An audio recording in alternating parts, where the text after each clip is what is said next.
Concept customs valuation rules touch చేద్దాం ఇప్పుడు. అసలు వాల్యుయేషన్ అనేది ఇప్పుడు మనం ఏం చేస్తున్నాం, వాల్యూ తెలిస్తేనే కదా దాని మీద ఎంత rate of duty, A exchange rate తీసుకోవాలి, ఇవన్నీ తెలిసేది. సో మనకి ఇక్కడ వాల్యూని డిటర్మైన్ చేయడం పాయింట్. అసెసబుల్ వాల్యూ అంటున్నాం కదా, ఆ వాల్యూని ఎలా డిటర్మైన్ చేయాలి? రూల్ 3 ఏం చెప్తుందంటే assessable value is equal to transaction value. అంటే ఎంతకైతే ఒక ట్రాన్సాక్షన్ జరిగిందని పుస్తకాల్లో రాసుకుంటున్నారో లేదా దాన్నే ట్రాన్సాక్షన్ వాల్యూ కింద తీసుకోవచ్చు. ఎప్పుడు అంటే company above adjustment shall be made rule 10. Company shall not have any ఇప్పుడు ఈ ఫాలోయింగ్ కండిషన్స్ అన్నీ ఫుల్ఫిల్ అయితేనే అప్పుడు ఎంతకైతే ట్రాన్సాక్షన్ జరిగిందో దాన్నే అసెసబుల్ వాల్యూ కింద తీసుకోవచ్చు అని చెప్తున్నాడు. అంటే ఇప్పుడు మనం ఏంటి ఇక్కడ క్వశ్చన్ ఆఫ్ ద ఫ్యాక్ట్ అనేది ఇంపార్టెంట్ ఇక్కడ. అంటే అది జెన్యున్గా జరుగుతుందా అన్నది కొన్ని కండిషన్స్ ఫుల్ఫిల్ అయితేనే అది జెన్యున్ అని మనం నమ్ముతాం. అవేంటంట కండిషన్స్ అంటే company shall not have any doubt as to truth or truth and accuracy of the declared value. కంపెనీకి ఎటువంటి అనుమానం ఉండకూడదు దాని ట్రూత్ మీద, దాని యాక్యురసీ మీద. అలా ఉండకూడదంటే 4 కండిషన్స్ సాటిస్ఫై చేయాలి. ఏంటి అంటే దాని మీద ఎటువంటి అన్రిస్ట్రిక్టెడ్ రెస్ట్రిక్షన్స్ ఉండకూడదు. It should be un unrestricted sale. It should be un unconditional sale. Restrictions ఉండకూడదు, కండిషన్స్ ఉండకూడదు. And it is unrelated persons ఇద్దరు కూడా రిలేటెడ్ పర్సన్స్ కాదు. Price must be the sole consideration. Right, price must be the sole consideration.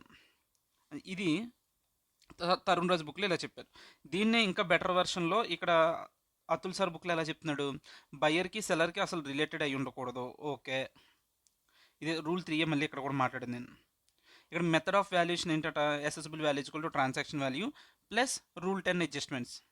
Rule 10 adjustments అని చెప్తున్నాడు. ఏం చెప్పాలనుకుంటున్నాడు వీడు? ఓహో, ఇక్కడ రూల్ 10 అని ఉంది కదా, దీనికి రూల్ 10 అడ్జస్ట్మెంట్స్ కలుపుతాము. అంటే ఏంటి, బయ్యింగ్ కమిషను, సెల్లింగ్ కమిషను, ఇంకోటి ఏం మాట్లాడుకున్నాం, మెటీరియల్ వీడు ఫ్రీగా ఇస్తే ఏంటి, ఇవన్నీ కండిషన్స్ అనమాట. నార్మల్ రూల్ 3 కింద ఒక అసెసబుల్ వాల్యూని తీసుకుని దానికి కొన్ని అడ్జస్ట్మెంట్స్ చేసుకోవాలి అని చెప్తున్నాడు. ఓకే, అయితే బయ్యర్ సెల్లరు రిలేటెడ్ అయి ఉండకూడదు. Buyer and seller is related, వాళ్ళు రిలేటెడే, బట్ వాళ్ళ యొక్క రిలేషన్ అనేది ప్రైస్ మీద ఇంపాక్ట్ చూపించకూడదు. Okay, no restriction is imposed on the buyer regarding the use of goods. వాడు కొనుక్కున్నవాడి మీద ఎటువంటి రెస్ట్రిక్షన్స్ ఇంపోజ్ చేయకూడదు. నెక్స్ట్ ఏంటి, ఒకవేళ రిస్ట్రిక్షన్స్ ఇంపోజ్ చేస్తే ఎవరు ఇంపోజ్ చేయాలా? Is imposed by Indian law impose చేయాలి. లేదు అనుకుంటే only restriction only limit the geographical area of the sale of such goods. ఏంటి అది ఏ ఏరియా వరకు సేల్ చేయాలో ఆ జాగ్రఫికల్ ఏరియా వరకే రెస్ట్రిక్షన్స్ పెట్టాలి. సో మనకు నార్మల్గా మెయిన్ కండిషన్స్ ఏం తెలుసు అంటే price must be the sole consideration and party should not be related persons. దాంతోపాటు ఏం చెప్తున్నాడు, అన్రిస్ట్రిక్టెడ్ సేల్ అయి ఉండాలి, అన్రిస్ట్రిక్టెడ్ అన్కండిషనల్ సేల్ అయి ఉండాలి. Unrestricted unconditional sale. ఓకే, ఇవన్నీ ఫుల్ఫిల్ అయితే అప్పుడే ఒక ట్రాన్సాక్షన్ వాల్యూ ఏదైతే జరిగిందో అది జెన్యూను, అది యాక్యురేట్ అని మనం నమ్ముతాము. ఓకే, దీన్ని ఐడెంటిఫై చేసిన తర్వాత మళ్ళీ రూల్ 10 అడ్జస్ట్మెంట్స్ చేయాలి. రూల్ 10 అడ్జస్ట్మెంట్స్ ఏం మాట్లాడుకున్నాం మనం, rule 10 subsection 1, rule 10 subsection 2. Rule 10(1) ఏం చెప్తుంది, material, design charges, commission, royalty, expense as a condition of sale, expense not as a condition of sale, ఇవన్నీ మాట్లాడుకున్నాం కదా. ఫ్రైట్, ఇన్సూరెన్స్, ఇవన్నీ వస్తాయి. ఆ తర్వాత అవి అడ్జస్ట్మెంట్ చేసుకోవచ్చు అని చెప్తున్నాడు.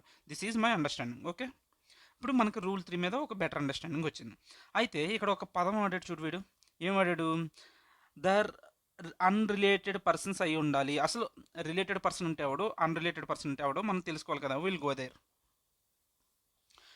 Let us go with related person definition. దీన్ని మనం ఎలా గుర్తుంచుకోవచ్చట, స్కోప్ అనే పదంతో గుర్తుంచుకోవచ్చు. ఎస్ అంటే సోల్ సెల్లింగ్ ఏజెంట్, సి అంటే కంట్రోలు, ఓ అంటే ఆఫీసర్స్ డైరెక్టర్స్, పి అంటే పార్ట్నర్స్, ఆ తర్వాత ఈ అంటే ఎంప్లాయీస్. అయితే జిఎస్టీలో క్లియర్గా చెప్పాడు అసలు ఫ్యామిలీ అంటే ఎవరు అని. ఏం చెప్పాడు, spouse, children, whether or not dependent or dependent అయినా కాకపోయినా సరే వీళ్ళందరూ ఫ్యామిలీలోకి వస్తారు. వైఫ్ వాళ్ళ చిల్డ్రన్స్. అయితే కొంతమంది ఎవరు మిగిలిన వాళ్ళందరూ కూడా డిపెండెంట్ అయితేనే వాళ్ళు ఫ్యామిలీ ట్రీలో పడతారు. ఎవరు, brother, sister, parents, grand parents, if they are only and mainly dependent. Okay, అది ఫ్యామిలీ డెఫినేషన్. అలాగే కస్టమ్స్లో ఏమైనా డిఫైన్ చేసిందా ఫ్యామిలీ డెఫినేషన్ అంటే, లేదు, కస్టమ్స్లో ఏం డిఫైన్ చేయలేదు. But it is there in the కస్టమ్స్లో కూడా వాడుకగా వాడుకుంటున్నారు అంతే. కానీ డిఫైన్ చేయలేదు కస్టమ్స్ యాక్ట్ ఎక్కడ కూడా ఫ్యామిలీ అంటే ఏంటి అని. నెక్స్ట్ స్కోప్ అంటే ఏంటి? ఎస్ అంటే ఏంటి? Sole selling agent. ఇక్కడ అంతే, ఇక్కడ అంతే. అంటే ఇక్కడ కస్టమ్స్, ఇక్కడ జిఎస్టీ. ఓకేనా? రెండిట్లోనూ ఒకటే చెప్తున్నాడు. సి అనేది పక్కన పెట్టి నెక్స్ట్ ఓ అంటే ఏంటి? Officers directors of one another.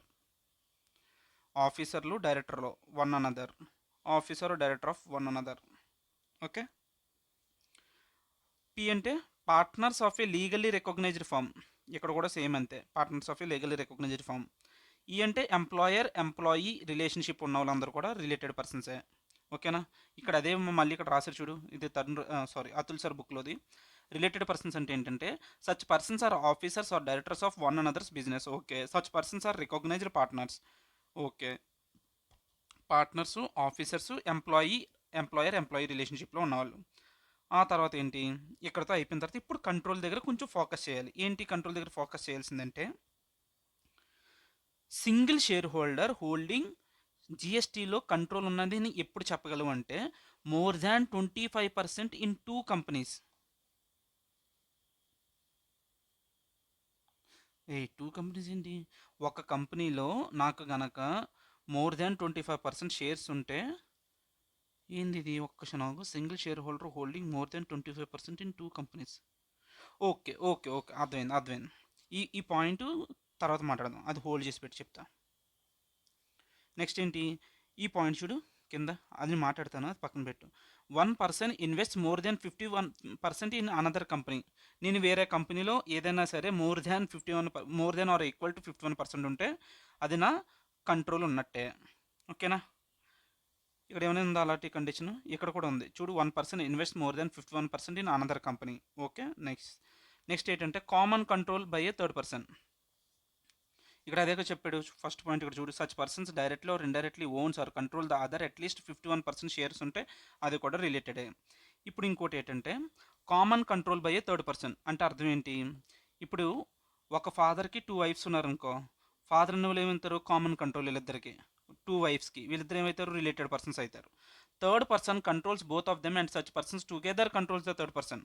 And ఈ ఇద్దరు వైఫ్స్ కలిపి ఇతను కంట్రోల్ చేస్తున్నా సరే అది కూడా రిలేటెడే. అప్పుడు వీళ్ళిద్దరు ఎవరు రిలేటెడ్ అంటే ఈ 2 వైఫ్స్ రిలేటెడ్ అవుతున్నారు. ఓకేనా? Next joint control by a third person. Joint control by a third person అంటే ఏంటి? ఎక్స్ వై అనే కంపెనీస్ ఇద్దరూ కలిపి ఏ అనే కంపెనీని కంట్రోల్ చేస్తున్నారు. అది జాయింట్ కంట్రోల్. ఓకే. ఇప్పుడు ఇంపార్టెంట్ టర్మ్ ఏంటంటే ఇక్కడ చూడు, ఇక్కడ జిఎస్టీ యాక్ట్లో ఒకడు గనక 2 కంపెనీస్లో more than or equal to 25% holding ఉంటే షేర్స్లో అప్పుడు అది కంట్రోల్ ఉన్నట్టు. ఇక్కడ చూడు, ఇక్కడ చూడే, ఇది ఎక్స్ అనే కంపెనీ. ఓకేనా? ఇది వై అనే కంపెనీ, ఇది ఏ అనే వ్యక్తికి ఇందులో 21%. నేను మాట్లాడుతుంది ఈ 5% కదా, అది పక్కన పెట్టు. నేను మాట్లాడుతుంది జిఎస్టీ యాక్ట్ ప్రకారంగా. జిఎస్టీ ప్రకారంగా more than or equal to 25% ఒక కంపెనీలో ఉండి ఇంకో కంపెనీలో more than or equal to 25% ఎప్పుడే ఉంటే అప్పుడు ఈ 2 కంపెనీస్ ఏమైతే రిలేటెడ్ పర్సన్స్ అవుతున్నాయని చెప్పాడు. ఇప్పుడు మరి కస్టమ్స్ యాక్ట్లో అలా ఏం చెప్పాడు? ఈ ఎక్స్ వై కదా, ఇది ఏ కంపెనీ. ఇదే ఏ కంపెనీ అనేవాడు ఈ కంపెనీలో 5% హోల్డ్ చేసిన, ఇంకో కంపెనీలో మోర్ దాన్ 5% హోల్డ్ చేసిన అప్పుడు వీళ్ళిద్దరూ రిలేటెడే. అంటే ఇక్కడ ఏంటంటే జిఎస్టీ యాక్ట్లో అయితే 25% చెప్పాడు, బట్ కస్టమ్స్ యాక్ట్లో 5% చెప్పాడు. More than or equal to 5%. ఓకేనా? అప్పుడు ఈ ఎక్స్ వై అని కంపెనీస్ రిలేటెడ్ అయి ఉంటాయి. నెక్స్ట్ ఇంకోటి ఏంటి? Sole selling agent. Sole agent, sole distributor, sole concessionaire of one another members of the same family అనే వాళ్ళు రిలేటెడ్ అవుతారు. ఓకేనా? మనకు రిలేటెడ్ డెఫినేషన్ అండ్ రూల్ 3 నేర్చుకున్నాం కాబట్టి దీని మీద ఒక క్వశ్చన్ ప్రయోగిద్దాం. Question number illustration 1. Okay. Let us go with illustration 1 from study material. ఇక్కడ ఏంటంటే స్టోరీ, ఒక ఐఈఎస్ అనే కంపెనీ ఉంది. అది ఒక ప్రోడక్ట్ని $20 ఇంపోర్ట్ చేసుకుంది. సర్టెన్ గూడ్స్ని ఒక్కొక్క యూనిట్ని $20కి ఇంపోర్ట్ చేసుకుంది. అయితే ఇంపోర్ట్ చేసుకున్న కంపెనీ ఏదైతే ఉందో పేరు చెప్పలేదాడు. ఆ కంపెనీ ఫర్ ఎగ్జాంపుల్ ఇక్కడ ఎక్స్ అనుకుంటే ఆ కంపెనీ ఈ కంపెనీ ఇంపోర్ట్ చేసుకున్న కంపెనీలో 30% హోల్డ్ ఉంది. ఓకేనా? ఈ ఉండు ఇక్కడ ఐఈఎస్ అనే కంపెనీ ఎక్కడి నుంచి ఇంపోర్ట్ చేసుకుంది? ఎక్స్ దగ్గర నుంచి. It is importing. ఓకే. ఈ కంపెనీ ఇందులో 30% హోల్డ్ చేసిందంట. Okay. Let's go. Was holding 30% of the equity in the share capital of the importers company. Subsequently, the SSC entered into an agreement. అయితే తర్వాత మనోడు ఏం చేశాడు, వీటితో ఒక అగ్రిమెంట్ ఎంటర్ అయ్యాడట. బాబు నీకు బల్క్ ఆర్డర్ ఇస్తాను, నేను బల్క్ ఆర్డర్ ఇస్తున్నందుకు నాకు పెర్ యూనిట్ని $14కే సప్లై చెయ్యి అన్నాడు.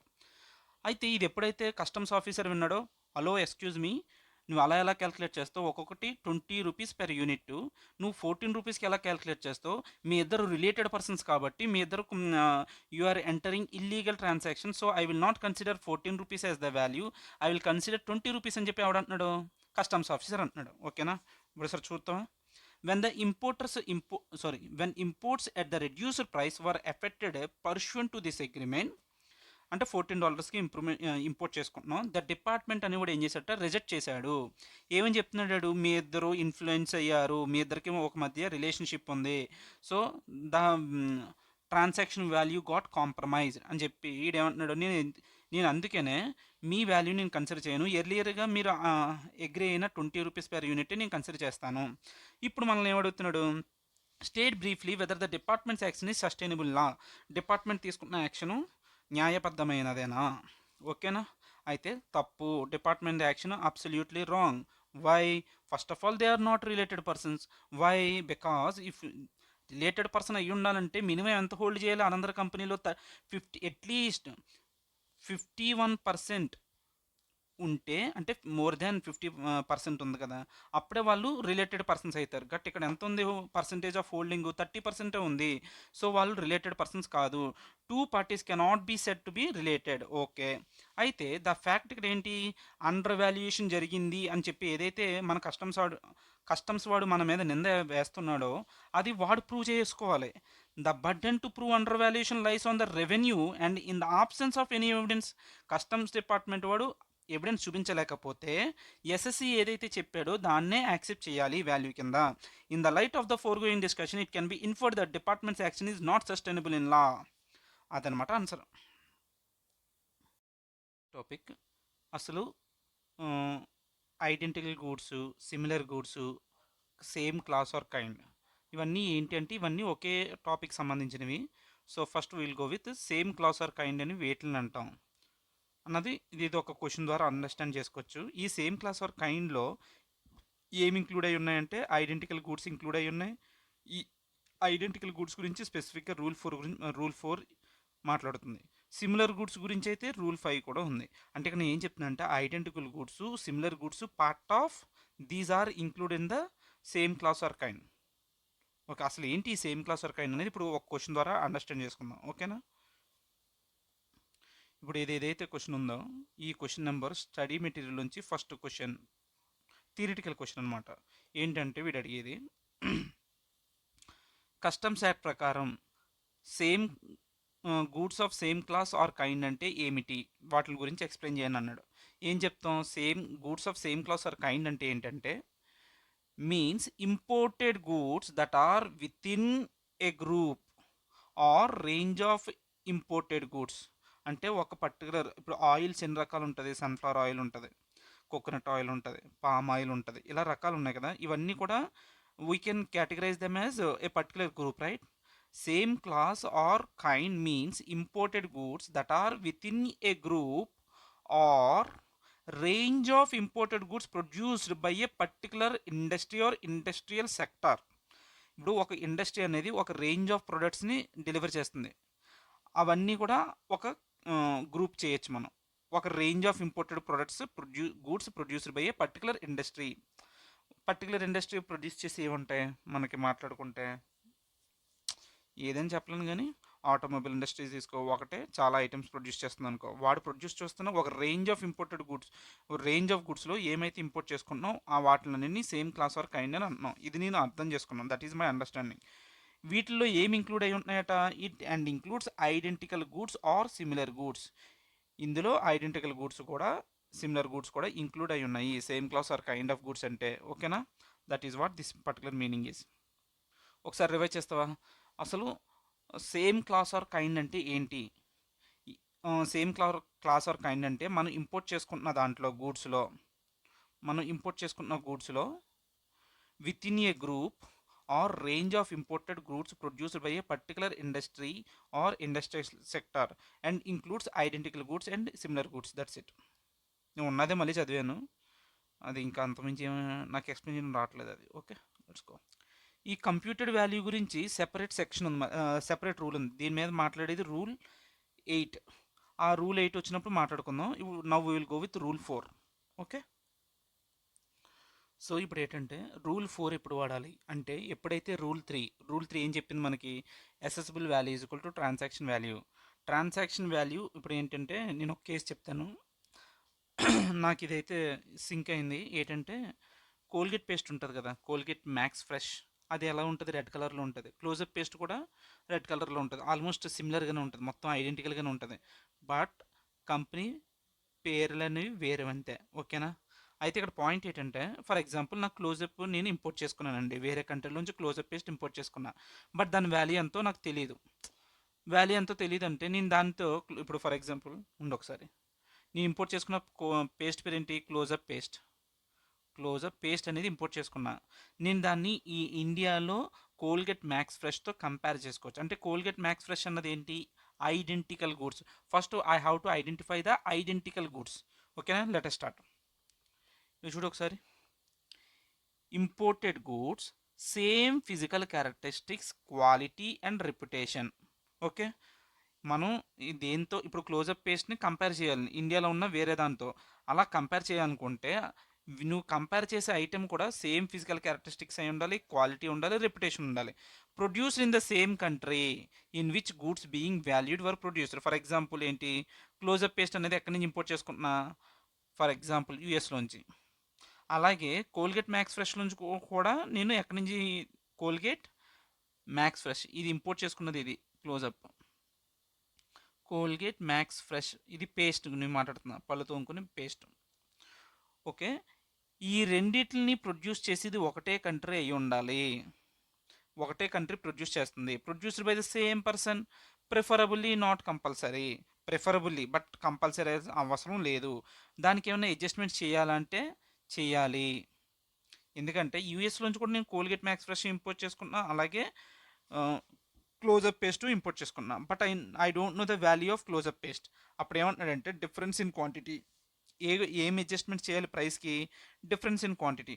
ఫర్ ఎగ్జాంపుల్ ఇదేంటంటే నేను మాట్లాడుకున్నది, కోల్గేట్ పేస్ట్ ఎన్ని ఇంపోర్ట్ చేసుకుంటున్నా, 1000 ఇంపోర్ట్ చేసుకుంటున్నాను అనుకో. క్లోజప్ పేస్ట్ ఎన్ని, 500 రూపీస్, 500 క్వాంటిటీ ఇంపోర్ట్ చేసుకుంటున్నా. అయితే ఇక్కడ 1000 రూపీస్ నేను ఆర్డర్ 1000 యూనిట్స్ ఆర్డర్ చేశాను కాబట్టి ఒక్కొక్క పేస్ట్కి నాకు 20 రూపీసే తీసుకోవచ్చు. బట్ ఇక్కడ 500 కాబట్టి వీడు ఎంత తీసుకుంటాడు, 30 రూపీస్ తీసుకోవచ్చు. సో ఇంకా ఏమంతుంది, 10 రూపీస్ డిఫరెన్స్ ఉంది. ఆ 10 రూపీస్ ఎందుకు వల్ల వచ్చింది డిఫరెన్స్ అంటే it is because of quantity difference. అటువంటి డిఫరెన్సెస్ ఏమైనా ఉంటే అడ్జస్ట్ చేయండి. ఏం చేయాలి ఇప్పుడు, ఇది వాల్యూ తీసుకున్నాం అనుకో 30 రూపీస్, ఇది 20 రూపీస్ కదా అని చెప్పి మైనస్ చేయకూడదు. ఎందుకు మైనస్ చేయకూడదు, ఎందుకంటే వీడిది ఎక్కువ క్వాంటిటీ కాబట్టి ఆ క్వాంటిటీ రిలేటెడ్ అడ్జస్ట్మెంట్స్ కూడా చేసుకోండి అని చెప్పాడు. ఓకే, నెక్స్ట్ ఏం చెప్తున్నాడు, difference in transportation cost. Colgate Max Fresh paste నేను ఎక్కడికి ఇంపోర్ట్ చేసుకున్నాను అంటే చెన్నైకి ఇంపోర్ట్ చేసుకున్నా. చెన్నైకి ఇంపోర్ట్ చేసుకోవడానికి అవుతున్న కాస్ట్ 20 రూపీస్. బట్ క్లోజప్ పేస్ట్ని ఎక్కడ ఇంపోర్ట్ చేసుకుంటున్నా, కాకినాడ. ఓకే, కాకినాడ. మరి చెన్నై టు కాకినాడ మళ్ళీ మనకి సెపరేట్ ట్రాన్స్పోర్టేషన్ కాస్ట్ ఇంకర్ అవుతుంది కదా, దాని అడ్జస్ట్మెంట్ కూడా మనం చేయాలి కదా. అది డిఫరెన్స్ ఇన్ ట్రాన్స్పోర్టేషన్ కాస్ట్ అంటే. Next, difference in commercial level of importation. What is commercial level of importation అంటే ఈ కోల్గేట్ మ్యాక్స్ ఫ్రెష్ అనేది, వన్ సెకండ్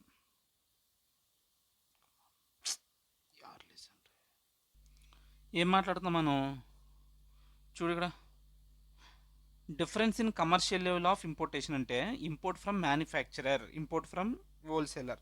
అంటే ఏంటంటే ఇక్కడ కోల్గేట్ మ్యాక్స్ ఫ్రెష్ అనేది నేను ఎక్కడి నుంచి ఇంపోర్ట్ చేసుకున్నా, మ్యానుఫ్యాక్చరర్ దగ్గర నుంచి. మ్యానుఫ్యాక్చర్ నుంచి ఏమైనా ఇంపోర్ట్ చేసుకుంటే మనం తక్కువ రేటుకి వస్తుంది. బట్ క్లోజప్ పేస్ట్ ఎక్కడి నుంచి ఇంపోర్ట్ చేసుకుంటున్నా, హోల్సేలర్ దగ్గర నుంచి. అప్పుడు దీన్ని ఏమంటామంటే commercial level of importation, difference in commercial level. ఒకవేళ నువ్వు కూడా మ్యానుఫ్యాక్చరర్ దగ్గరే ఇంపోర్ట్ చేసుకుంటే నీకు ఎంత అయ్యేది, ఆ రేట్ తీసుకోవాలి. ఓకే, ఇప్పుడు ఒకవేళ నీకు మల్టిపుల్ రేట్స్, మల్టిపుల్ క్వాంటిటీస్ ఇచ్చడం, అప్పుడు నువ్వు ఏ రేట్ తీసుకోవాలంటే if multiple comparable transactions are found then lowest of such value shall be considered. Transaction అన్నాడు. ట్రాన్సాక్షన్ అంటే ఉంటుంది, ఇప్పుడు 1 క్వాంటిటీ, 2 క్వాంటిటీ, 10 క్వాంటిటీ, 20 క్వాంటిటీ ఇలా ఉన్న క్వాంటిటీ ఇది, రైట్, క్వాంటిటీ. దాని పక్కన ఏముండాలి? క్వాంటిటీ పక్కన రేటు. ఇది 10 రూపీస్, ఇది 20 రూపీస్, ఇలాగా different different rates, different quantity ఇచ్చినప్పుడు వీటిల్లో ఏదైతే రేట్ తక్కువ ఉందో and that should be comparable అయి ఉండాలి. క్వాంటిటీ కూడా కంపారబుల్ చేసుకుంటూ మనం మనం అనుకున్న దానికి కొంచెం కంపారిటివ్గా ఉన్న ప్రైస్లో లోవెస్ట్ అండ్ కంపారబుల్గా ఉన్న క్వాంటిటీ తీసుకొని విల్ క్లోజ్ ఇట్. సో ఇది మనం ఇప్పుడు ఏం మాట్లాడాను, నేను ఇప్పుడు మాట్లాడిందంతా రూల్ 4. సో సింపుల్ రా. ఇప్పుడు ఒక ఇంపోర్ట్ చేసుకున్న దాని వాల్యూ తెలియదు, దాని వాల్యూ డిటర్మైన్ చేయడానికి మనం మార్కెట్లో ఉన్న వాటిని వేటితో కంపేర్ చేసుకోవచ్చు. ఐడెంటికల్ గూడ్స్ అని చెప్పి వేటిని అంటాం అనేది నేర్చుకున్నాం. ఏదైతే నువ్వు కంపేర్ చేస్తున్నావో అది కూడా దానికి దీనికి ఫిజికల్ క్యారెక్టరిస్టిక్స్ ఒకటే ఉండాలి, క్వాలిటీ రెప్యుటేషన్. సేమ్ కంట్రీలోంచి ఇంపోర్ట్ చేసుకోవాలి, సేమ్ పర్సన్ దగ్గర నుంచి అయితే ప్రిఫరబుల్. అడ్జస్ట్మెంట్స్ ఏం చేస్తాం? క్వాంటిటీలో అడ్జస్ట్మెంట్ చూసుకోవాలి, ట్రాన్స్పోర్టేషన్ కాస్ట్ చూసుకోవాలి, ఆ తర్వాత కమర్షియల్ లెవెల్ ఆఫ్ ఇంపోర్టేషన్లో ఉన్న డిఫరెన్సెస్ తీసుకొని whichever is lower will consider that one. Okay right.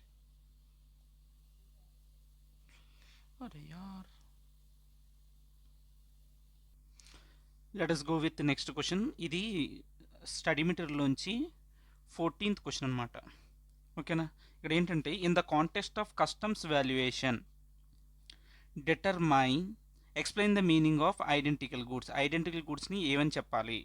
How explain the identical goods అని చెప్తున్నాడు. ఓకేనా?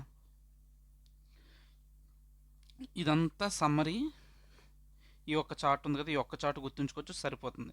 ఐడెంటికల్ గూడ్స్ని చెప్పండి అంటున్నాడు. ఐడెంటికల్ గూడ్స్ యొక్క మీనింగ్ చెప్పండి అంటే మనం ఏం నేర్చుకున్నాం? ఇప్పుడు ఐడెంటికల్ గూడ్స్ గురించి ఇది నేర్చుకున్నాం. ఏది? వన్ సెకండ్, ఇది నేర్చుకున్నాం కదా. ఏం నేర్చుకున్నాం? Physical characteristics, same country, same person, quantity, transportage, ఏమేమి అడ్జస్ట్మెంట్స్ చేయాలి, క్వాంటిటీకి సంబంధించి, ట్రాన్స్పోర్ట్కి సంబంధించి, కమర్షియల్ లెవెల్ గురించి. Okay, that's it. అయితే దాని మీద క్వశ్చన్ అడిగితే ఎలా ఫ్రేమ్ చేశాడు చూడు. సారీ, దాన్ని ఎక్స్ప్లెయిన్ చేయండి అంటే ఏం చెప్తున్నాడు? Transaction value of identical goods sold for export to India. Transaction value of, ఒకవేళ నీకు ఏంటంటే ఇంపోర్ట్ చేసుకున్న దాని వాల్యూ తెలీదు, so you are comparing with identical good, then you are identifying the transaction value, right? Transaction value of identical goods sold for export to India. ఇండియాకి sale చేశారు, అటువంటి identical goods తీసుకోండి, దాని యొక్క ట్రాన్సాక్షన్ వాల్యూ తీసుకోండి అంటున్నాడు. అది ఎప్పుడు తీసుకోవాలట? Imported at or about the same time as the goods being valued. అది మనం ఇప్పుడు ఫర్ ఎగ్జాంపుల్ మనం ఇందాక మాట్లాడుకున్న ఎగ్జాంపుల్ ఏం చూసుకున్నాం? క్లోజప్ పేస్ట్ ఎప్పుడైతే ఇంపోర్ట్ చేసుకున్నారో అదే టైంకి Colgate Max Fresh identical good కాబట్టి అదే టైంకి కోల్గేట్ మ్యాక్స్ ఫ్రెష్ యొక్క పేస్ట్ రేట్ తీసుకోండి. Imported at or about the same time as the goods being valued. Identical goods అయితే ఎగ్జాక్ట్లీ సేమ్ అయితే should be sold at the same commercial level and substantially same quantity. ఒకవేళ exactly same ఉంటే దాని యొక్క అది same commercial లెవెల్లో ఉందా and substantially same quantity check చేసుకోండి. సేమ్ అయితే then we will take the value. అలా కాదు, if sold at different commercial level కానీ క్వాంటిటీ అయితే then adjustment to be made for the difference. అప్పుడు డిఫరెన్సెస్కి అడ్జస్ట్మెంట్ చేయండి. ఇప్పుడు ఇందాక మాట్లాడుకున్నాం కదా, ఇప్పుడు ఫర్ ఎగ్జాంపుల్ ఆడు క్వాంటిటీ ఎక్కువ ఇంపోర్ట్ చేసుకున్నాడు కాబట్టి ఆడికి ఎక్కువ డిస్కౌంట్ వస్తుంది కాబట్టి ఆ ప్రొపోర్షనేట్ డిస్కౌంట్ మీరు కూడా అడ్జస్ట్మెంట్ చేయండి. కమర్షియల్ లెవెల్ అయితే అది చెక్ చేసుకోండి. అలా కాదు, ట్రాన్స్పోర్టేషన్ కాస్ట్ ఏమైనా ఉన్నాయా, adjustment to be made on account of difference in distance and means of transport used for import of identical goods. ఏం చెప్తున్నాడు? డిస్టెన్స్లో ఇప్పుడు క్లోజప్ని ఇంపోర్ట్ చేసుకుని చెన్నై, కానీ కోల్గేట్ మ్యాక్స్ ఫ్రాక్షన్ ఇంపోర్ట్ చేసుకుంది ఎక్కడ? కాకినాడ. సో ఈ ట్రాన్స్పోర్టేషన్ కాస్ట్ అడ్జస్ట్మెంట్స్ కూడా చేయండి. In case more than one transaction value of identical goods is available. Identical goods యొక్క డిఫరెంట్ ట్రాన్సాక్షన్స్ అవైలబుల్ ఉంటే అప్పుడు the lowest value of may be considered. ఇది ఒకటి రాస్తే చాలు. ఓకేనా? ఇదంతా మనకు గుర్తుండదు కాబట్టి ఈ పై ఇదంతా మనకు గుర్తుండదు కాబట్టి అది ఒకటే గుర్తుంచుకుంటాను నేనైతే. విత్ దిస్ ఐడెంటికల్ గూడ్స్ మీద ఇది కూడా అయిపోయాయి. Will go with next question.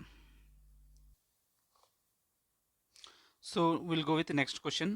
Next question ఏంటి అంటే స్టడీ మెటీరియల్లోంచి థర్డ్ క్వశ్చన్ అనమాట. ఐసిఐలోంచి థర్డ్ క్వశ్చన్. ఏంటి? Third question. ఓకేనా? ఓకే, ఇక్కడ ఏం చెప్తానంటే explain when are the costs and services as given in rule 10 of the customs valuation determination of valuation of imported goods be added to the value of identical goods. ఇప్పుడు మనం ఏం చెప్పాం, మనకి ఒక ఐటెం ఇంపోర్ట్ చేసుకున్నప్పుడు దాని value తెలియక we are taking the identical value identical good యొక్క వాల్యూ తీసుకుని మనం అడ్జస్ట్మెంట్ చేసుకుంటున్నాం కదా.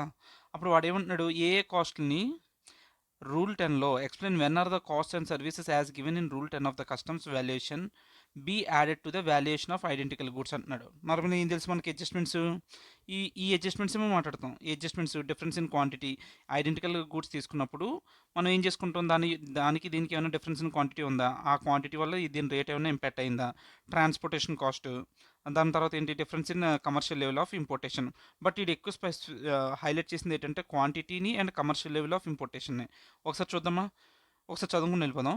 Wear imported goods are being valued as per rule 4, the value of the identical goods is adjusted to take into account the difference attributable to the commercial level or to the quantity or both. Okay, accordingly ఏం చెప్తుంది, the value of identical goods adjustment has to be made in the difference in such cost and charges between the imported goods and the identical goods. Therefore if the value of identical goods does not include, ఏం చెప్తున్నాడు, identical గూడ్స్లో does not include certain specific cost and charges relating to imported goods, therefore these are to be included in rule 10. Rule 10 ఏం చెప్తుంది, section 14 rule 10లో అసలు వాల్యూని ఎలా determine చేయాలి.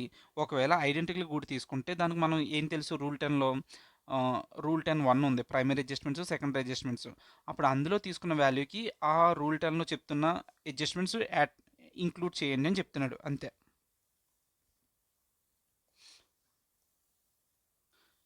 Next will go with rule number 5. Rule number 5 ఏం చెప్తుంది, transaction value of similar goods. ఒకవేళ similar goods అంటే ఒక ఎగ్జాంపుల్ చెప్పు first.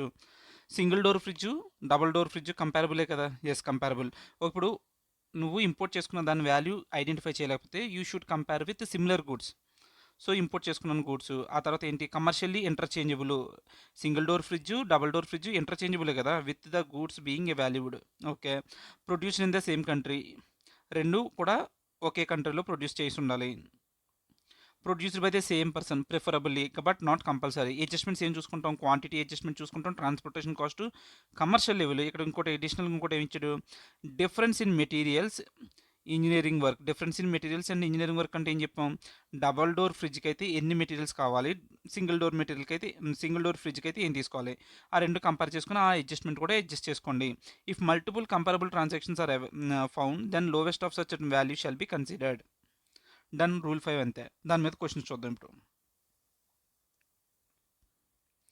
Let us go with the next question.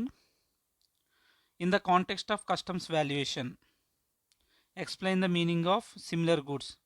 Similar goods గురించి చెప్పండి అని అడుగుతున్నాడు క్వశ్చన్. సిమిలర్ గూడ్స్ అంటే ఏంటి, when you are unable to find the value of a transaction, అప్పుడు మనం ఏం చేస్తాం, the value of imported goods shall be the transaction value of similar goods sold for export to India and imported at or about the same time as the goods being valued. అదే టైంకి వేరే goods ఏదైనా సరే import చేసుకుంటే ఏ goods పడితే ఆ goods కాదు, similar goods అదే టైంకి ఏదైతే ఇంపోర్ట్ చేసుకుంటాం దాని యొక్క వాల్యూని డిటర్మైన్ చేస్తాము. Shall be the transaction value of similar goods sold for export to India and imported at or about the same time as the goods being valued. అంటే ఇది ఇంపోర్ట్ చేసుకున్న టైం, అదే టైంకి వేరే గూడ్స్ ఏదైతే ఇంపోర్ట్ చేసుకున్నో దానికున్న వాల్యూని ఐడెంటిఫై తీసుకోండి అంటున్నాడు. అయితే ఇందులో ఇంట్రెస్టింగ్ పాయింట్ ఏంటంటే, provided that such transaction shall be provided that such transaction value shall not be the value of the goods provisionally assessed under section 18. దీనికైతే నాకు అర్థం కాలేదు, అసలు సెక్షన్ 18 వాల్యూ తీసుకోకూడదు అన్నం ఏంటో నాకైతే అర్థం కాల. Provided that such transaction value shall not be the value of the goods provisionally assessed under section 18. Section 18 ప్రకారంగా తీసుకున్న వాల్యూ అయ్యి ఉండకూడదు. Provided that such transaction value shawl not be the value of the goods provisionally assessed under section 18. అది కూడా చెప్పింది.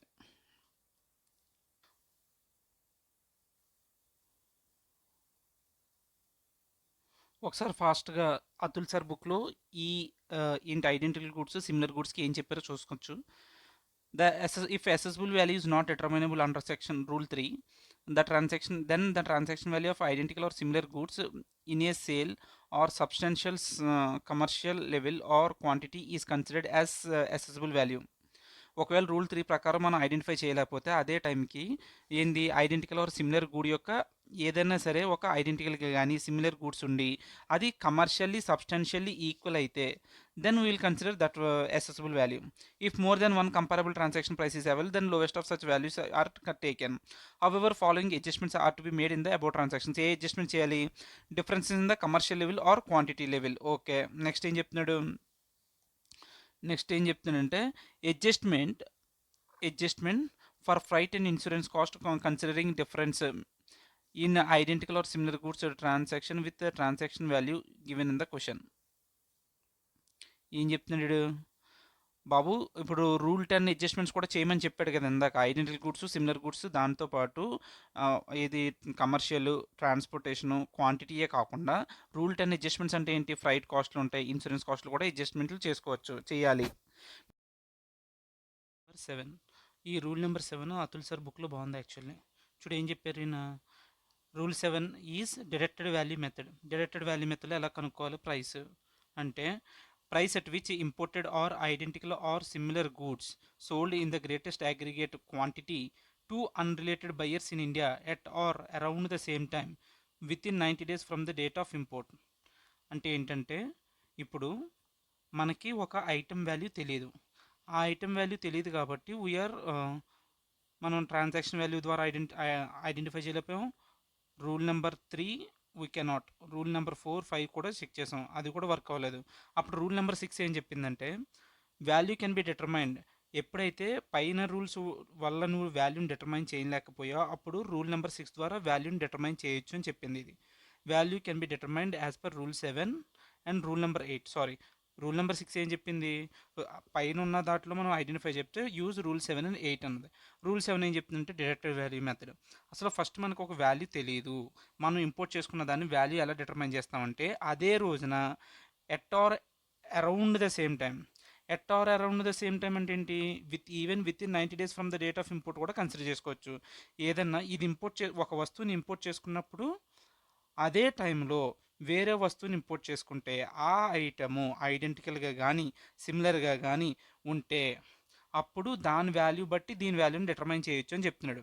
Price at which the imported or identical or similar goods sold in the greatest aggregate quantity to unrelated buyers. అది import చేసుకున్న product బయటోడికి అమ్ముతాడు కదా. ఇప్పుడు ఆ ప్రోడక్ట్ యొక్క బయ్యర్స్కి ఇండియాలో ఎంతకు అమ్ముతున్నాడో ఆ ప్రైస్ ఐడెంటిఫై చేయండి. అందులోంచి డిడక్ట్ చేసుకుంటే వీళ్ళు ఏమేమి డిడక్ట్ చేయాలి? యూజువల్లీ ఈ ఐటెం మీద ఇండియాలో ఎంత ప్రాఫిట్ మేక్ చేసుకుంటాడో తీసే. ఆ తర్వాత commission, transport, insurance and other associated cost usually incurred in India అవన్నీ తీసే. ఆ తర్వాత custom duties, taxes, GST payable ఇవన్నీ కూడా తీసేస్తే నీకు ఒక వాల్యూ వచ్చిందా? దీన్ని ఈ విధంగా ఈ వాల్యూని ఇప్పుడు మనం ఇంపోర్ట్ చేసుకున్న వాల్యూతో కంపేర్ చేసుకోవచ్చు. లేదు అనుకుంటే ఒక్కోసారి ఏమైంది, దీని మీద కూడా ఫర్దర్ ప్రాసెసింగ్ జరుగుతుంది. ఆ further processing value added by further processing if sold after further processing the same. ఆ ఫర్దర్ ప్రాసెసింగ్ వాల్యూ కూడా మనం తీసేసి ఇప్పుడు ఇంపోర్ట్ చేసుకున్న దాని మీద మళ్ళీ వీడు వేరే ప్రాసెసింగ్ ఛార్జెస్ చేసినాక ఆ ప్రాసెసింగ్ ఛార్జెస్ కూడా తీసేస్తే అప్పుడు అసెసిబుల్ వాల్యూ వస్తుంది అని చెప్పాడు. ఓకే, ఇప్పుడు చూడు ఒకసారి ఇక్కడ చూడు ఎవరిది తరుణ్ సార్ బుక్లో selling price of imported goods, identical goods, similar goods to unrelated buyers తీసుకొని పోస్ట్ ఇంపోర్టేషన్ ఎక్స్పెన్సెస్ అన్ని తీసండి ఇంక్లూడింగ్ కస్టమ్ డ్యూటీ అని చెప్పాడు సింపుల్గా. Okay, next will go with rule number 8. Rule number 8 ఏం చెప్తుంది? ఇది కంప్యూటెడ్ వాల్యూ. పైన మనం మాట్లాడుకున్నది ఏంటి? రూల్ 7. డిడక్టెడ్ వాల్యూ అంటే bottom up approach. Bottom up approach అంటే ఏంటి? బాటమ్ అప్ అప్రోచ్ అంటే ఏంటి? సో అదే బాటమ్ అప్ అప్రోచ్ ఎందుకు అంటే డిడక్టెడ్ వాల్యూ మెథడ్ని ఏమంటాం అంటే బాటమ్ అప్ అప్రోచ్ అంటే బాటంలో ఏముంటుంది, సెల్లింగ్ ప్రైస్ ఉంటుంది కదా, చివరిగా ఫైనల్గా అమ్మేది రేట్ ఉంటుంది కదా, దాన్ని బాటమ్ అప్ అప్రోచ్ అని. చివరిలో బాటంలో ఉన్న రేట్ని తీసుకొని will come at the top level, అదే ఇంపోర్ట్ చేసుకున్నప్పుడు దానికి ఒరిజినల్ కాస్ట్ వాల్యూ ఎంత అని చెప్పి డిడక్టెడ్ వాల్యూ మెథడ్లో మనం వర్క్ చేస్తాం. అదే కంప్యూటెడ్ వాల్యూ మెథడ్లో ఏం చేస్తాం, top down approach. Top down approach అంటే ఏంటి, పైన రా మెటీరియల్ కాస్ట్ నుంచి we keep on adding everything and will come to the value. అదనమాట కంప్యూటెడ్ వాల్యూ మెథడ్లో. Okay, now will read. ఏం చెప్తుంది method of calculating assessable value ఎలాగా అంటే, material fabrication and other processing cost incurred in producing the imported goods. Okay, ఆ amount తీసుకోండి, అంటే రా మెటీరియల్ కాస్ట్ తీసుకున్న తర్వాత దానికి నార్మల్గా ప్రాఫిట్ అలాగే జనరల్ ఎక్స్పెన్సెస్ కూడా యాడ్ చేయండి. జనరల్ ఎక్స్పెన్సెస్ ఏముంటాయి, by export country procedure for similar exports to India. Okay, ఆ తర్వాత other expenses under rule 10(2) other expense ఏముంటాయి, ఫ్రైట్ ఇన్సూరెన్స్ ఉంటాయి కదా, అవి కూడా యాడ్ చేస్తే నీకు అసెసిబుల్ వాల్యూ ఏదైతే వచ్చిందో దాన్నే కంప్యూటెడ్ వాల్యూ మెథడ్లో వాల్యూని డిటర్మైన్ చేయడం అంటాం. చూడు ఇక్కడ రూల్ 8లో మనం ఏం చెప్పాడు, సారీ ఏం చెప్పారు సారు, ఇది తరుణ్ రాజ్ సార్ మెటీరియల్లో computed value is equal to cost of production, దానికి ప్రాఫిట్ జనరల్ ఎక్స్పెన్స్ యాడ్ చేసి ఫ్రైట్ ఇన్సూరెన్స్ యాడ్ చేస్తే మనకు ఒక వాల్యూ వచ్చింది, దాన్నే కన్సిడర్ చేయండి అని చెప్పాడు. Okay okay, will go with questions.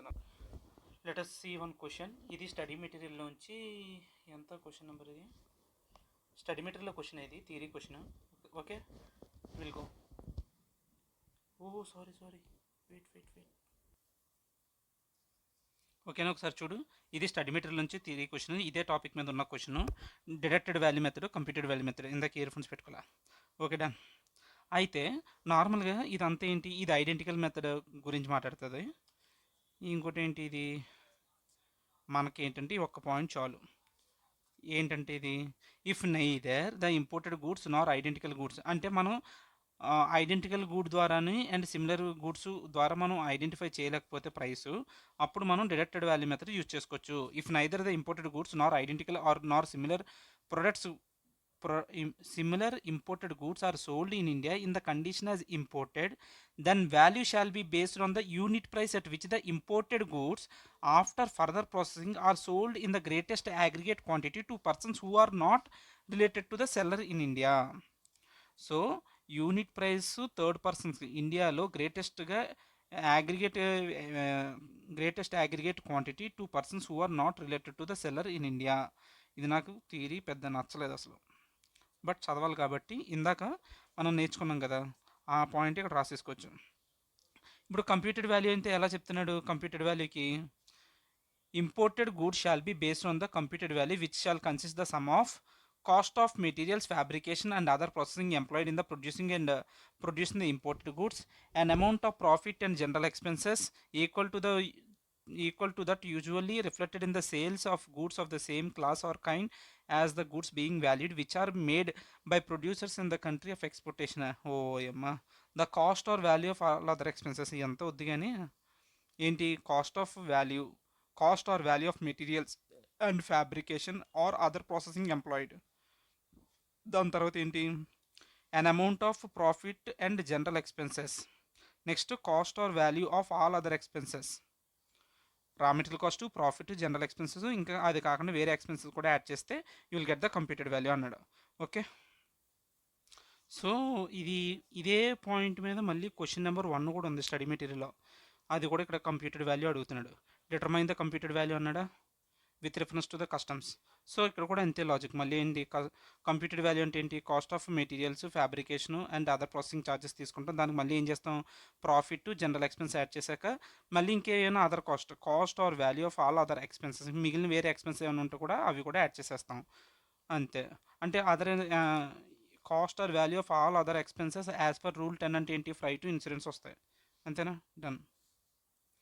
Next point ఒకసారి చూద్దామా. నెక్స్ట్ ఏంటి, రూల్ నెంబర్ 9 రెసిడ్యువల్ వాల్యూ చెప్తున్నాడు, the assessable value is not determinable under the above rules.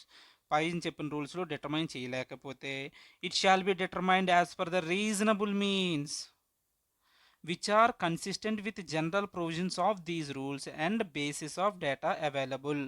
ఏంటి, ఎలా ఐడెంటిఫై చేయాలట, జనరల్ ప్రొవిజన్ రీజనబుల్ మీన్స్లో చెయ్యాలి.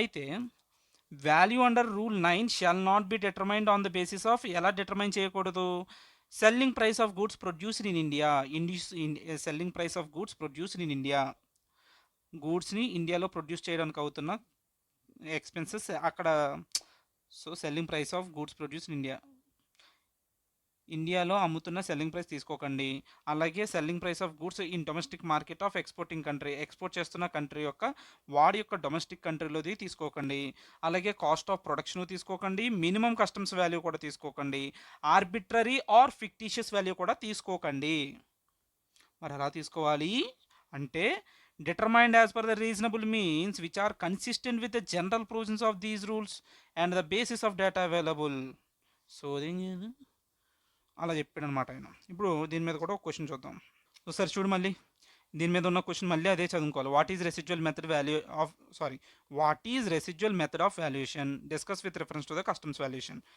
బాబు ఎప్పుడైతే రూల్ 3 ప్రకారం when you are unable to find the value based on rule 3 చూడు subject to the provisions of the rule 3 where the value of imported goods cannot be determined under the provisions of any of the preceding rules అంటే ఏంటి rule 3 నుంచి rule 8 వరకు నువ్వు preceding rules అవుతాయి దానివల్ల ఆ rules వాడి నువ్వు వాల్యూని డిటర్మైన్ చేయలేకపోతే అప్పుడు నువ్వు ఇలా ఐడెంటిఫై చేయొచ్చు ఎలాగా reasonable means the value shall be determined using reasonable means consistent with the principles and general provisions of these rules and on the basis of the data available in India.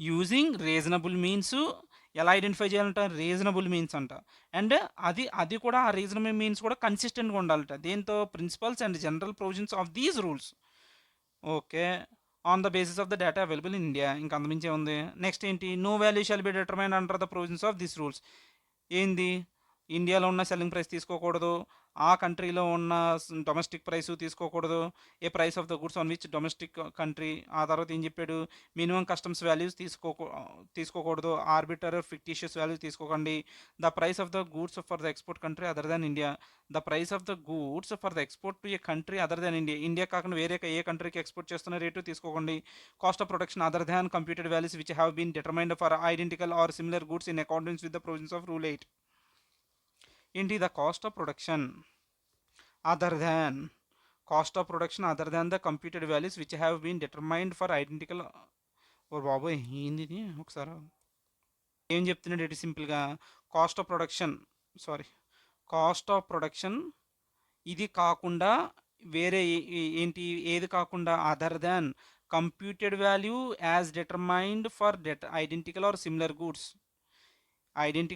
Goods తీసుకుంటాం నార్మల్గా దానికి తీసుకున్నట్టు కాకుండా వేరే ఏది కూడా తీసుకోకుండా అని చెప్పాడు నెక్స్ట్ ఏం చెప్తున్నాడు a system which provides for the acceptance of the customs purpose on the highest of the 2 alternative values ఇది అంత ఎందుకు మనకి అదే రాసేద్దాం ఏది అతుల్ సార్ బుక్లో ఈ 4 పాయింట్లు ఉన్నాయి కదా ఈ పాయింట్లు రాస్తే చాలు మనకి ఓకేనా ఇది ఒకటి చాలు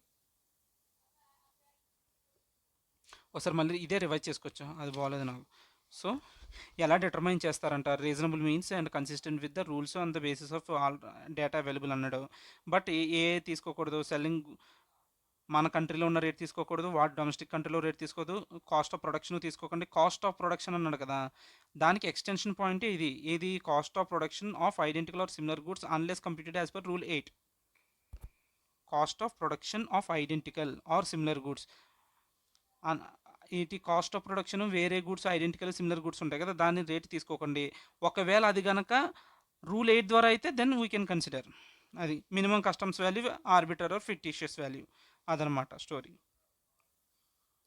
let us go with next question ఇప్పుడు ఏంటంటే ట్రాన్సాక్షన్ వాల్యూ ఎలా డిటర్మైన్ చేస్తారని అడుగుతున్నాడు క్వశ్చన్లో enumerate the various cost and services that are to be added under rule 10 of the customs valuation ఎలా డిటర్మైన్ చేస్తాము అంటే ఇప్పుడు సేమ్ ఇదంతా చదివి కన్నా మనం కాన్సెప్ట్ని మళ్ళీ రివైజ్ చేసుకోవచ్చు ఇది ఒకటే ఇప్పుడు చూడు adjustment to the transaction value rule 10లో ఎలా చేయాలని చెప్తున్నాడు ఇక్కడ ఏం చెప్పాడు following adjustment shall be made in transaction value to arrive to the at the assessable value ఏం చేయమంటున్నాడు ఫస్ట్ రూల్ 10(1) కండిషన్ చెప్తున్నాడు following expenses by if incurred by buyer ఇవన్నీ యాడ్ చేయండి commission brokerage except buying commission or purchasing commission, మిగిలిన అన్ని కమిషన్లు add చేయొచ్చు. Buying commission మాత్రం యాడ్ చేయకూడదు. Commission to కెనలైజింగ్ agent is added as it is not a buying commission. Okay. Cost of containers only if such containers are not returnable, అవి return ఇవ్వము అనుకుంటేనే add చేయండి. Cost of packing it includes material and both labour both. Okay. Next ఏమున్నాయి, material, component, tools, dies and parts to be used in imported goods supplied by buyer to seller free of charge or at reduced cost to the extent not already included in the transaction value. Material cost, components, tools వాటి యొక్క cost add చేయండి. Engineering, development, design work, plan, sketches only if undertaken out of India. ఇండియాలో చేస్తే అయ్యే ఖర్చులు add చేయాల్సిన అవసరం లేదు, బట్ వేరే కంట్రీస్లో అయితే యాడ్ చేయాలి. Royalty, license fee paid by buyer as a condition of sale add చేస్తాం. నెక్స్ట్ ఏం చెప్పాడు, value of sale proceeds from subsequent resale of imported good shared with seller. ఏంటిది, value of sale proceeds from subsequent resale of imported goods shared with seller.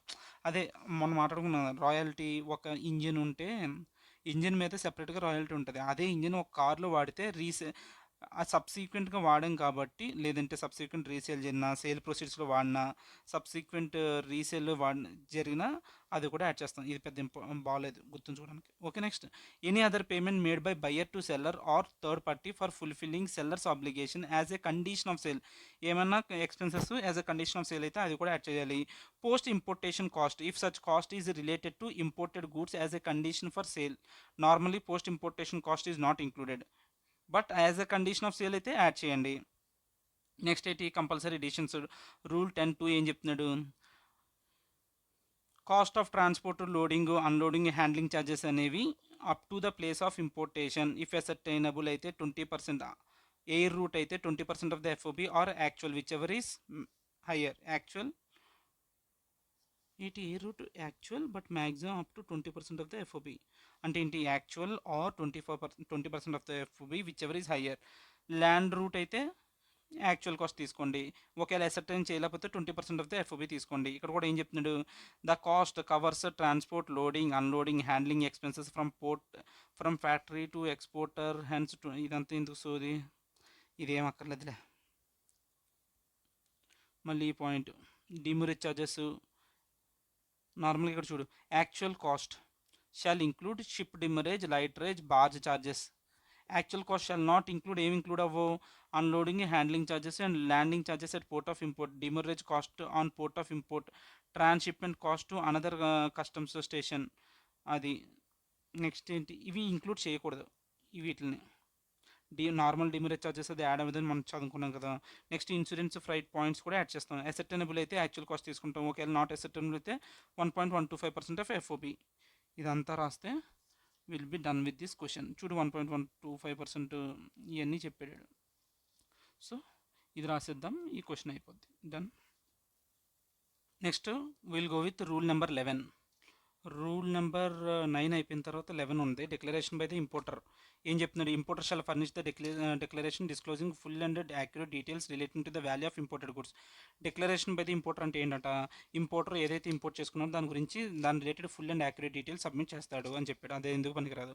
Next ఏంటి, rule 12, ఇది important. Rejection of value. ఎప్పుడు ఒక proper officer truth and accuracy point base మీద reject చేయొచ్చు అంటే, చూడు ఇప్పుడు ఏదైతే పాయింట్ ఉందో అదే పాయింట్ మీద క్వశ్చన్ కూడా ఉంది. With reference to the provisions of the customs valuation. ఇది ఎక్కడి నుంచి, స్టడీ మెటీరియల్ నుంచి వచ్చిన క్వశ్చన్. ఓల్డ్ స్టడీ మెటీరియల్ అయితే 8th క్వశ్చన్, ఇది new material I don't no. With reference to the provisions of the customs valuation determination of value of imported goods rules 2007, explain briefly the chief reasons on the basis of which the proper officer can raise doubts on the truth or accuracy of the declared value. నువ్వు declare చేస్తున్న value మీద ఆ వాడికి ఎప్పుడు doubt ఉంటుంది అంటే, చూడు ఇప్పుడు ఒకసారి దీని రిలేటెడ్ పాయింట్ ఇప్పుడు చదువుతున్నాను. If a proper officer has doubt about the truth or accuracy of the value declared, he may raise the concern and reject the value of the on the following grounds. ఏంటి ఆ grounds, ఏ grounds మీద నువ్వు reject చేయొచ్చు వాల్యూని అంటే, significant higher value at which the identical or similar goods imported at or about the same time. అదే టైంకి ఇంకో గూడ్స్ ఏదైతే ఇంపోర్ట్ చేసుకున్నామో దానికి ఎక్కువ వాల్యూ ఉంది. బట్ నువ్వు డిక్లేర్ చేస్తున్న వాల్యూ తక్కువ ఉంది కాబట్టి నాకు డౌట్ ఉంది. Transaction involves abnormal or special discount ఏమంటున్నావు నువ్వు? సార్ నాకు స్పెషల్ డిస్కౌంట్ ఇచ్చాడు సార్ ఇలా చెప్తున్నావు. అప్పుడు మాకు డౌట్ వస్తుంది. Non declaration or misdeclaration of details of goods. Declaration you are not declaring properly or misdeclaration of details of goods. Okay. Fraudulent or manipulated documents. fraudulent or you are making fraudulent or manipulating documents అప్పుడు కూడా మాకు doubt ఉంటుంది. ఏ points ఇక్కడ రాసేద్దాం, అక్కడతో close, ఇంకా అక్కర్లేదు ఎక్కువ. ఈ పాయింట్ కూడా అయిపోయింది. Let us go with next question. ఇప్పుడు మనం ఏం నేర్చుకున్నాం?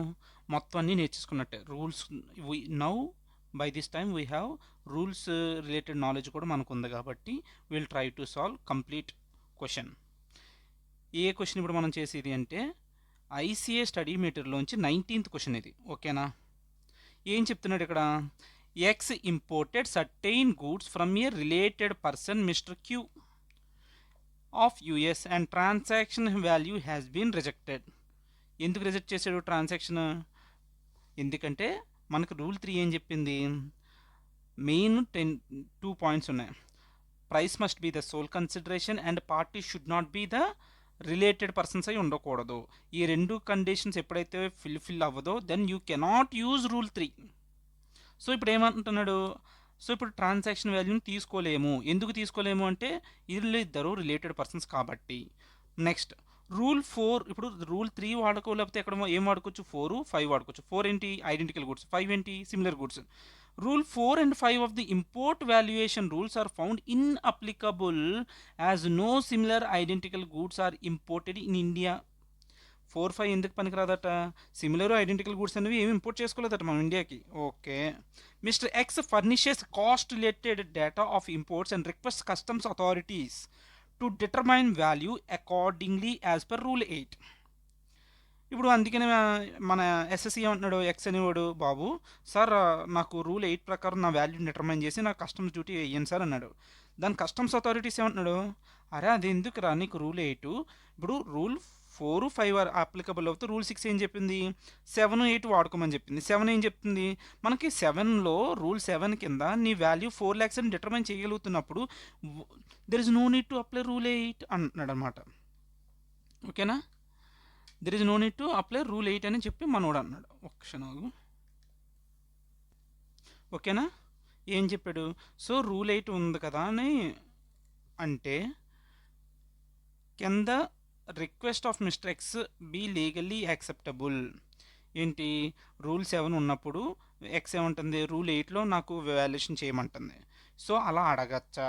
ఇఫ్ సో అలా అడగగలిగితే if that is right give me the assessable value అని అడుగుతున్నాడు. ఓకే. నార్మల్ మనకేం తెలుసు అంటే ఇక్కడ వాల్యూ ఆఫ్ ఇంపోర్టెడ్ గుడ్స్ అనేది రూల్ 8 ప్రకారం చేయమని చెప్పి ఎస్ఎస్సి రిక్వెస్ట్. అయితే అలా చేసుకోవచ్చు అంటే చేసుకోవచ్చు. ఎప్పుడు? నువ్వు వేరే ఎర్లియర్ రూల్స్ వాడి నువ్వు వాల్యూని డిటర్మైన్ చేయలేకపోతే if the same cannot be determined under the earlier rules you can use rule 8. But ఈ కేసులో ఏమైంది?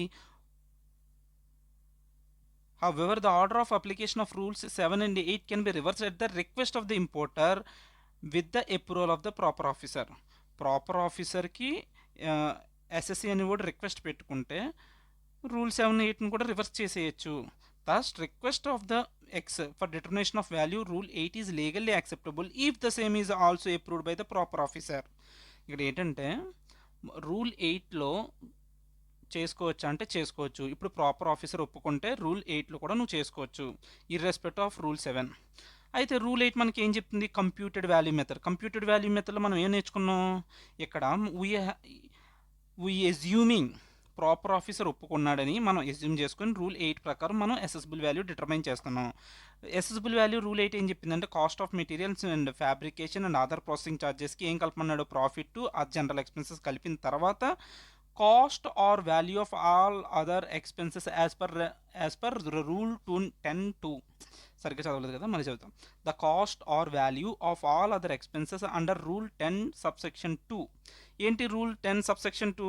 దేని గురించి రూల్ 10 సబ్సెక్షన్ 2 అంటే freight insurance point.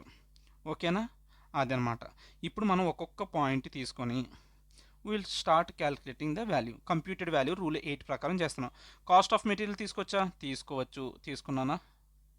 1 second. Yes, తీసుకున్నా. కాస్ట్ ఆఫ్ మెటీరియల్స్ తీసుకున్నా. నెక్స్ట్ ఫ్యాబ్రికేషన్ కాస్ట్ చార్జెస్ ఇంకడ్ ఎంత? తీసుకోవచ్చు కదా, రైట్. అదర్ చార్జబుల్ ఎక్స్పెన్సెస్ ఇంకడ్ ఎంత? 400, అది కూడా తీసుకుంటున్నా. నెక్స్ట్ అదర్ ఇండైరెక్ట్ కాస్ట్ 250, అంటే ఒక మెటీరియల్ని తయారు చేయడానికి మనకు అవుతున్న ఆల్ కాస్ట్ కలిపి 3650. అయితే ఇప్పుడు freight from mister Q's factory to US port, వాడి యొక్క ఫ్యాక్టరీ దగ్గర నుంచి ఎక్స్పోర్టర్ యొక్క పోర్ట్ దగ్గరికి తీసుకెళ్ళడానికి ఫ్రైట్ ఛార్జెస్ ఎంత అయిందట? 250 రూపీస్ యాడ్ చేశాను. నెక్స్ట్ ఏం చేశాడు? లోడింగ్ ఛార్జెస్ ఎంత ఇచ్చాడు? Loading charges, loading charge, okay, loading charges కూడా మనం యాడ్ చేసుకుంటాం కదా, లోడింగ్ ఛార్జెస్ యాడ్ చేసుకున్నాం. ఇప్పుడు అన్నీ యాడ్ చేస్తే మనకి ఏమొచ్చింది? ఒక కాస్ట్ వచ్చింది. ఇది ఎఫ్ఓబి అని అనుకోవచ్చా అంటే అనుకోకూడదు. ఎందుకు అనుకోకూడదంటే వాడు కాస్టే కలిపాడు. ఇప్పుడు వాడి యొక్క ప్రాఫిట్ కలపలేదు కదా. ఇప్పుడు చూడు, normal net profit margin of mister Q 20% of FOB. వాడి యొక్క ఎఫ్ఓబి మీద 20% అంట. ఎఫ్ఓబి అంటే ఏంటి? సెల్లింగ్ ప్రైస్ కింద ఆలోచించు. సెల్లింగ్ ప్రైస్ మీద 20% అయితే కాస్ట్ మీద ఎంత? మనకేం తెలుసు? నాకైతే R/100 - R. నాకు ఈ ఫార్ములా తెలుసు కాబట్టి చేస్తే ఎంత వచ్చింది? 25% ఆన్ కాస్ట్. కాస్ట్ ఎంత? ఇప్పుడు 4000 ఉన్నది కాస్ట్, దాని మీద ప్రాఫిట్ కలిపితే ఎంత? 4000 into 25% gives me 1000 rupees. So ఇది ప్రాఫిట్ కూడా యాడ్ చేస్తే ఎంత వచ్చింది? 5000 is the adjusted FOB, right. ఇప్పుడు 10(2) అడ్జస్ట్మెంట్స్ చేయాలి. 10(2) అడ్జస్ట్మెంట్స్ ఏంటి? ఎయిర్ ఫ్రైట్, ఇన్సూరెన్స్ యాడ్ చేసుకోవాలి. ఓకేనా. ఎయిర్ ఫ్రైట్ ఎంత చెప్తున్నాడు? వాడి పోర్ట్ దగ్గర నుంచి మన ఇండియన్ పోర్ట్కి వచ్చే వరకు ఎంత అయిందట? యాక్చువల్ 1500 అయింది. మనకేం తెలుసు? ఎయిర్ ఫ్రైట్ ఎప్పుడైతే ఇన్వాల్వ్మెంట్ ఉందో అక్కడ actual or 20% of the FOB whichever is lower we have to consider. అప్పుడు ఏం చేస్తాం? Actual or 20% whichever is lower కాబట్టి actual 1500 or 20% of the FOB, 20% of the FOB. 20% of the FOB అంటే ఏంటి? ఇది adjusted FOB ఉంది కదా, దాని మీద 20% కడితే ఎంత వచ్చింది? 1000 రూపీస్ వచ్చింది. 1000, రైట్. అయితే ఇందులో ఇంకో అడ్జస్ట్మెంట్ ఉంటుంది, చాలా ఇంపార్టెంట్. ఇది ఏ సెగ్మెంట్కి సంబంధించింది? ఆడు ఎయిర్ ఫ్రైట్ ఆల్రెడీ ఫ్రైట్ అనేది అసెట్టైనబుల్. ఫ్రైట్ అనేది అసెట్టైనబుల్ ఉన్నప్పుడు అది ఎయిర్కి సంబంధించిందా, నార్మల్ వేరే దానికి సంబంధించిందా? ఎయిర్కి సంబంధించింది అయితే ఈ అడ్జస్ట్మెంట్ చేశాక రెండు మళ్ళీ సెపరేట్గా రెండు మైనస్ చేయాలి. ఏంటి? Freight charges, loading charges minus చేయాలి. సో ఇక్కడ ఫ్రైట్ ఛార్జెస్ ఎంత ఉన్నాయి? Freight charges 250 and loading charges 100. ఈ రెండు కలిపితే ఎంత? 350. సో ఆ రెండు మైనస్ చేసేస్తే ఎంత వచ్చింది value? 650. So 650 or 1500 whichever is lower you should consider. So whichever is lower అంటే ఎంత? 650 కాబట్టి ఎయిర్ ఫ్రైట్ 650 తీసుకున్నా. నెక్స్ట్ ఏంటి? ఇన్సూరెన్స్ ఎంత ఇచ్చాడు? 50 ఇచ్చాడు కాబట్టి 50 తీసుకుంటాం. ఈ రెండు కలిపితే ఎంత వచ్చింది? టోటల్ వాల్యూ 5700 వచ్చింది. ఓకేనా? Okay, clear up to this point? Okay, clear. ఇప్పుడు నెక్స్ట్ ఎక్స్చేంజ్ రేట్ తీసుకోవాలి. ఎక్స్చేంజ్ రేటు ఎంత ఇచ్చాడు? 70 రూపీస్. 70 రూపీస్తో చేస్తే assessable value got 3,99,000. With this we solved this question. Okay, let us go with one. ఇప్పుడు వరకు మనకి ఏమైపోయిందంటే వాల్యుయేషన్ అండర్ కస్టమ్స్లో ప్రతి టాపిక్ అయిపోయింది. ఆ టాపిక్ రిలవెంట్ క్వశ్చన్స్ అయిపోయాయి. ఇప్పుడు ఒక కేస్ స్టడీ గురించి మాట్లాడుకుని ఆ రిలవెంట్ క్వశ్చన్ చేసుకుంటే క్లోజ్ చాప్టర్. అయితే let us go with case study. ఏం కేస్ స్టడీ మనం మాట్లాడుతామంటే అన్నీ మాట్లాడి నేను క్వశ్చన్ ఏదైతే ఉందో ఆ దాని relevant. Giriya enterprises versus CCUs. CCU అంటే ఏంటి? ఓకే, సెంట్రల్ కస్టమ్స్ ఆఫీసా ఏదో ఒకట్లే. ఇష్యూ ఏంటంటే ఇక్కడ can the value of imported goods be increased if department fails to provide the importer evidence of import of identical goods at higher prices. అర్థమైందా? fails to provide to the importer evidence of import of identical goods at higher prices.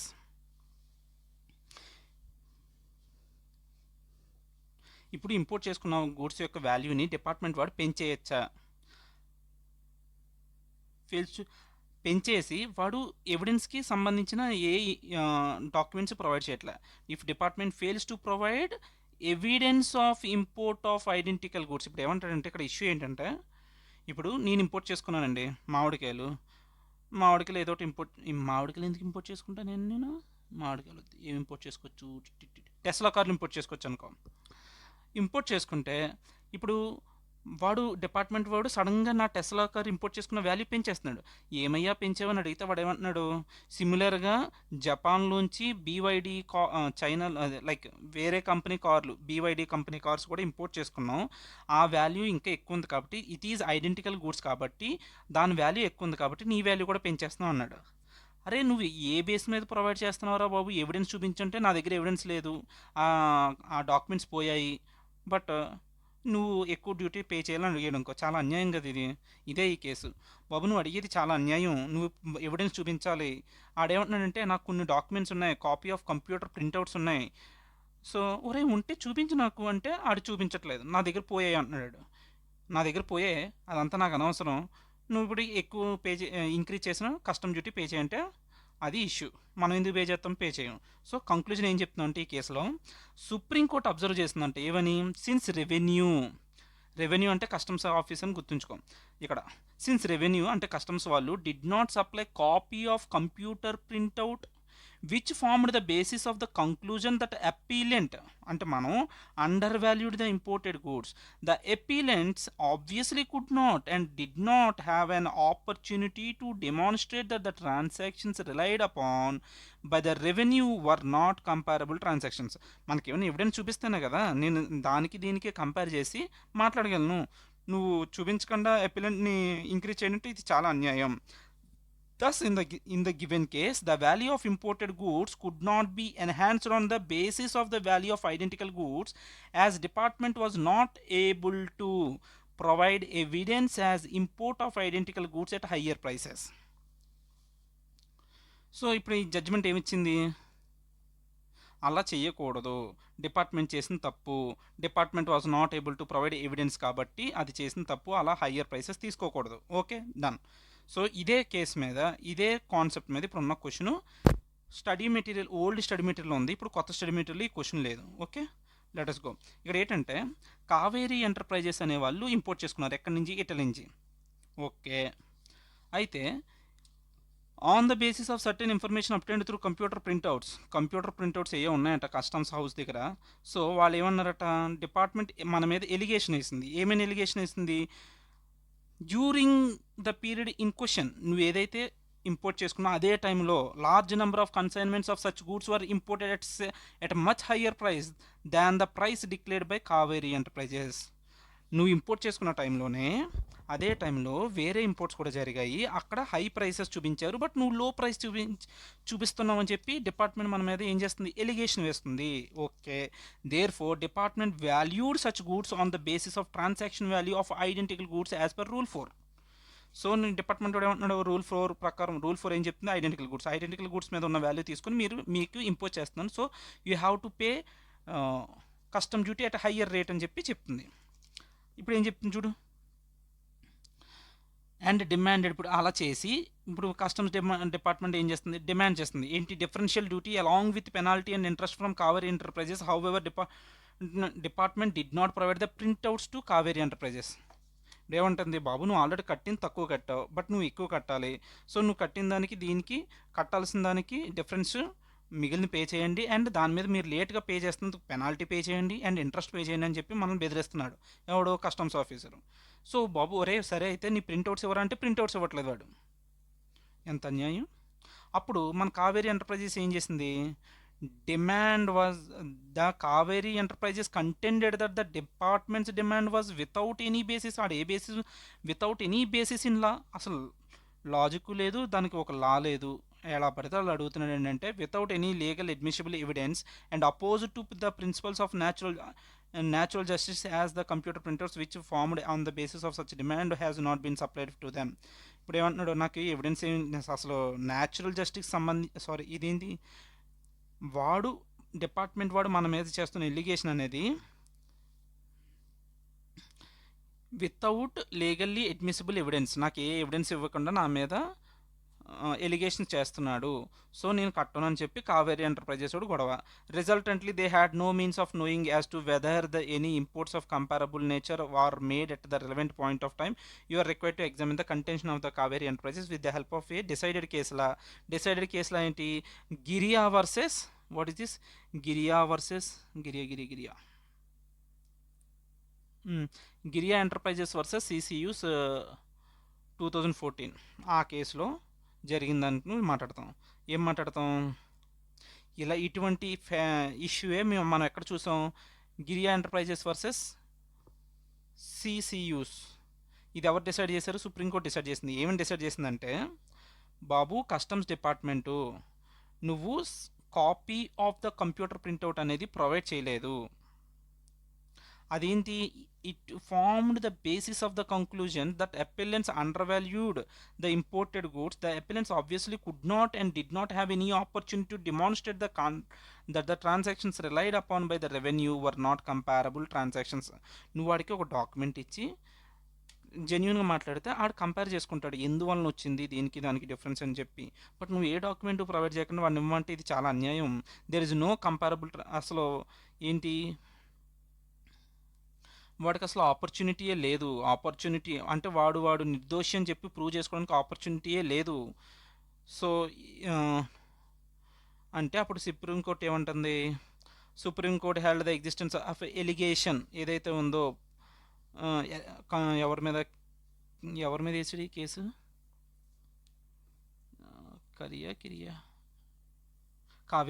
Kaveri మీద వేసిన case ఏమంటుంది? Mere existence of alleged computer printouts was not proof of existence. ఒకప్పుడు ఉన్నాయి printouts అంటే అది ఏంటి?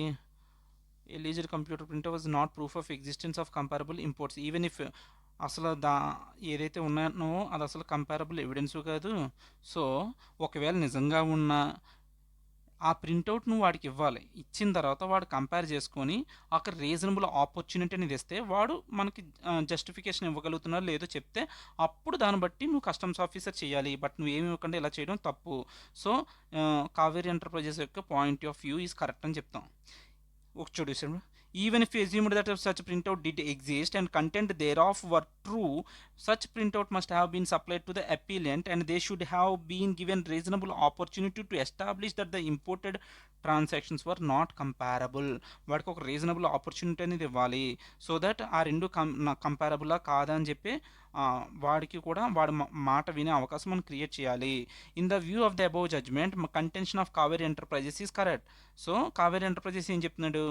బాబు నువ్వు చేసిన కస్టమ్స్ ఆఫీసర్ నువ్వు చేస్తుంది రాంగు, ఇలా చెయ్యు, కావాలంటే మాకు ప్రూఫ్ చూపించమంటే చూపించలేదు. కాబట్టి కావేరీ ఎంటర్ప్రైజెస్ ఏదైతే చెప్తున్నాడో అదే ఫైనల్. సో కస్టమ్స్ ఆఫీసర్ యొక్క thought of process is wrong. With this valuation of customs is done. Thank you.